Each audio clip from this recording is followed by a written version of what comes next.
10 News Weather Authority from the JES Weather Center. Good morning, everyone. Here's a look at our picture of the day sent in by Grizzly Guy out in Pulaski. He quoted this as unusual clouds yesterday morning, but the atmosphere was actually stable, and these are what we call gravity waves. Now, remember, the atmosphere is a fluid and acts very similar to how water reacts. So when you throw a rock into a pond and you see the ripples go out, that's exactly what's happening here, except the cooler air is sinking and the warmer air is rising, and you get these wave-like clouds that are out there. So stable atmosphere was out and about yesterday, then we cleared up pretty nicely, and then conditions changed overnight thanks to a little bit of a stationary front building into our south, and then an area of high pressure to our north. So we're dealing with an east-northeasterly wind this morning with some rain showers and mostly cloudy skies on our sky cameras out there this morning. So widespread rains building in, but we have sort of a line that is building across towards the south and east very, very slowly across parts of Southside, spanning all the way into Christiansburg and into Franklin County here.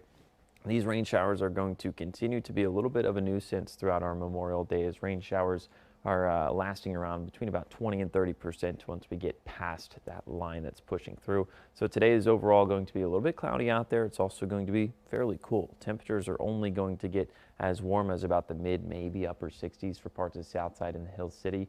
Everywhere else right along the Blue Ridge and close to the Blue Ridge, going to be in the upper 50s to about the low to mid 60s. So going to be about 10 to 15 degrees cooler than average out there today, mainly due to the cloudy conditions blocking out the sun that we'll see, but you see rain showers building in out of the west into the east.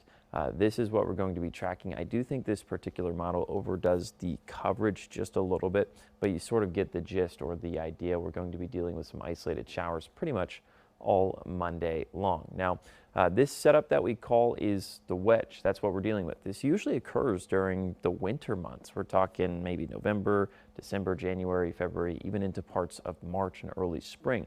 This is when a northeasterly wind banks up against the Appalachian Mountains, hence why some of the cooler areas are right along parts of the Appalachian Mountains. Now, this also brings periods of rain as well across the region. So this area of high pressure is going to be slowly moving offshore, but what it does based on its anticyclonic flow or clockwise flow is bringing that easterly wind, banking it up against the mountains, keeping us nice and cool for the next couple of days.